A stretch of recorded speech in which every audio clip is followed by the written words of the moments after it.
गोस्वामी श्री तुलसीदास जी महाराज रामचरितमानस में खलों की वंदना करते हैं। खल की वंदना क्यों? कल तक हमने कथा सुनी कि गोस्वामी जी सबको प्रणाम करते। मेरे माई बाप याद रखना, खल की वंदना करना भी जिंदगी में बहुत जरूरी है। कोई भी बड़ा काम करो ना, मंगल काम कोई भी करो ना, तो बंदाओं संत असज्जन चरमा। संतों को प्रणाम तो करो, माता पिता को प्रणाम तो करो, पर अगर कोई उसका विरोधी है ना, और अगर तुम्हें अच्छा काम करना है ना, झुकने में कुछ नहीं जाता है। खल की वंदना करके कई लोग खल की वंदना इसलिए भी करते कि कोई विघ्न ना डाले, और टॉन्टिंग कसकर वंदना करते। अरे भैया भैया तुमसे तो भगवान ही बचा दे। कई लोग ऐसे भी वंदना करते, लेकिन नहीं, गोस्वामी जी ऐसे नहीं है। गोस्वामी जी कहते हैं हम हृदय से वंदना करते हैं। मेरे पागलो, आज की कथा का सूत्र याद रखना, झुकते वही जिसमें जान होती है, अकड़ तो एक मुर्दे की पहचान होती है। झुकना सीखो, रामचरितमानस झुकना सिखाती।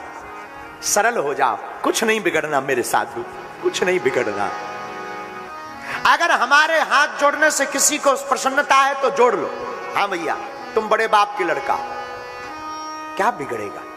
और याद रखना मेरे माई बाप, आज का सूत्र, अगर आपके महिमा गाने से किसी का ईगो पुष्ट होता है तो कर देना चाहिए। आज इस पूरे संसार में लड़ाई किसी बात की है तो वो लड़ाई है सिर्फ ईगो की। बहू चाहती मैं सासू मां को झुकूं ना, और सासू मां चाहती मैं बहू को ना झुकूं। देवरानी जेठानी ऐसे नाक सिकोड़े घूमती है जैसे पूरा खजाना इन्हीं का लूटा गया हो। पिता पुत्र ऐसे कुप्पा, मैं भी पढ़ा लिखा हूं और बाप भी, बाप तो बाप है। मेरे माई बाप, जिंदगी में झुकना सीख जाओ। जो झुकता है वो बढ़ता है। झुकने का मतलब आप दीनहीन नहीं हो गए मेरे साधु। झुकने का मतलब जो बार बार झुकना जानता है, जो बार बार सॉरी बोलता, बार बार क्षमा मांगता, इसका मतलब ये नहीं कि वो आदमी कमजोर है। अगर कोई हाथ जोड़ रहा, बार बार क्षमा मांग रहा, तो उसका मतलब ये है कि वो रिश्ते को लॉन्ग चलाना चाहता है।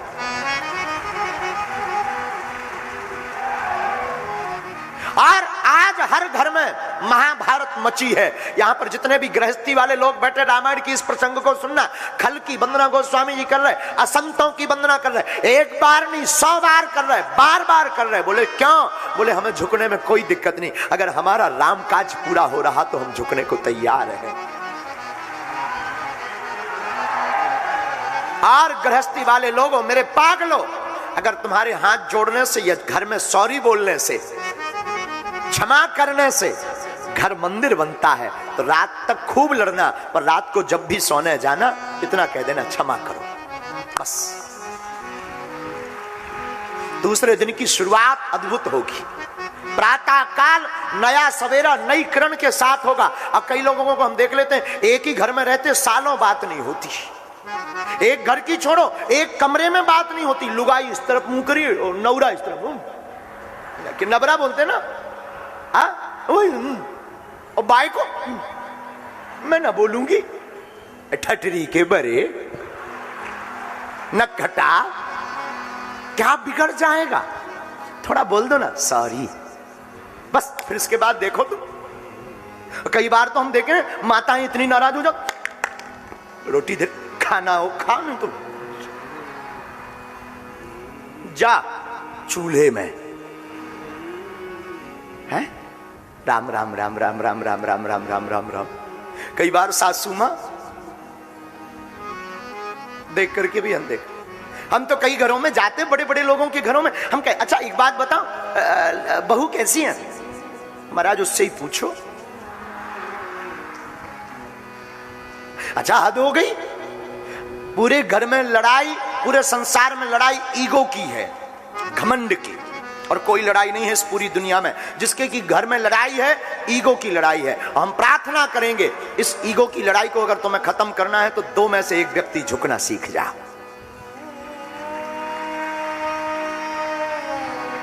किसी घर में, एक अमीर घराने में एक गरीब घराने की बहू का विवाह हो गया, बेटी का विवाह हो गया। वो बहू बनकर के आई। अमीर घराना देखने सुनने में थोड़ा ठीक ठाक थी, तो अमीर घराने के लोगों ने उसको बहू बना लिया। बहू बनकर आई, वो रहने लगी बड़े भाव के साथ।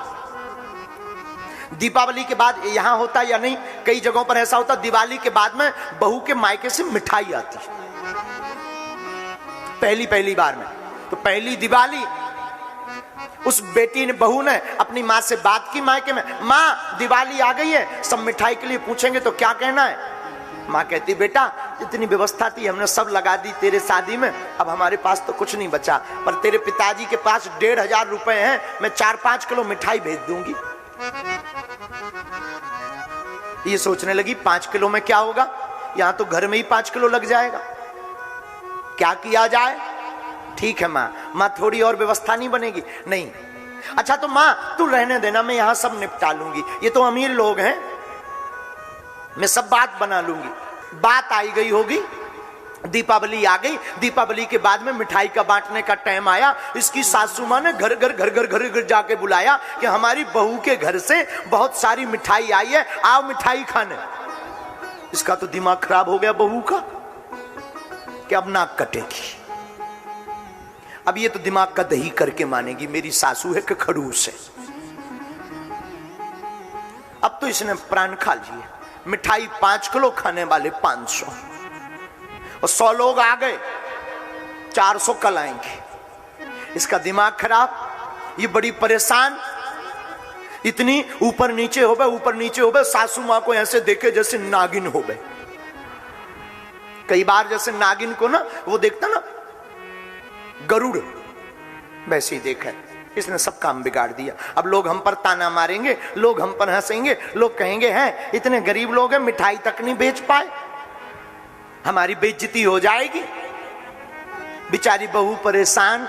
सासू माँ ने सबको बुलाया, बहू ओ बहू देखो मिठाई लेने वाले आ गए, लाओ। मिठाई 5 किलो आई है मायके से, अब क्या देवे।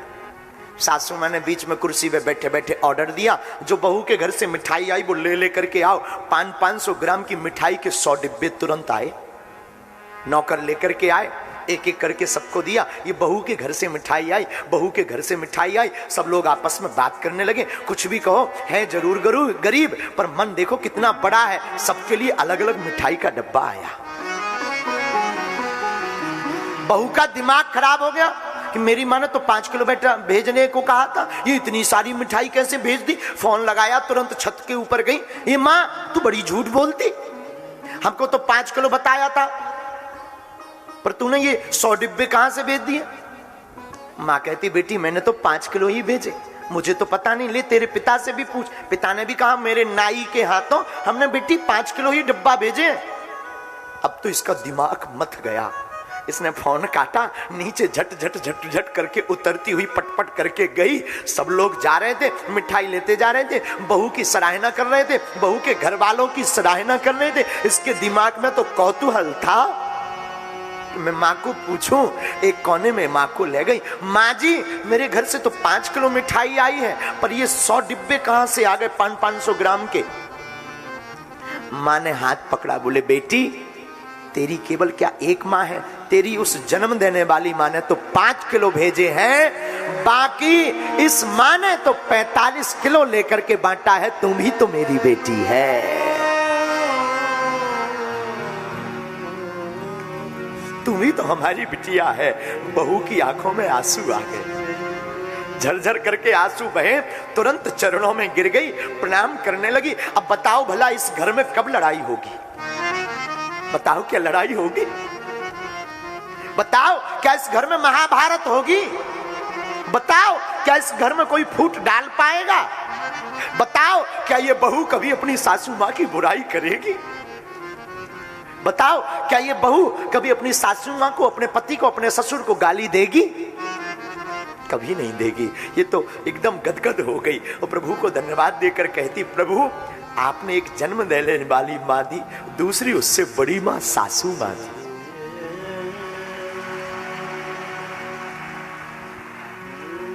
उस दिन के बाद प्रेम पूर्वक रहने लगे। मेरे माई बाप, घरों की लड़ाइयां छोटी छोटी बात पर मत करना, सॉरी बोल देना, क्षमा करने में कुछ नहीं जाता, क्षमा कर देना, अपने भाई को क्षमा कर देना, अपने पति को क्षमा कर देना, अपनी पत्नी को क्षमा कर देना। आजकल आधे से ज्यादा तलाक के केस अदालत में चलते हैं। इसका एक ही कारण है, रामचरितमानस नहीं पढ़ी। हम रामचरितमानस को राष्ट्रीय ग्रंथ इसीलिए बनवाना चाहते कि अगर कोई रामचरितमानस को पढ़ ले तो घरों की लड़ाइयां बंद हो जाएंगी।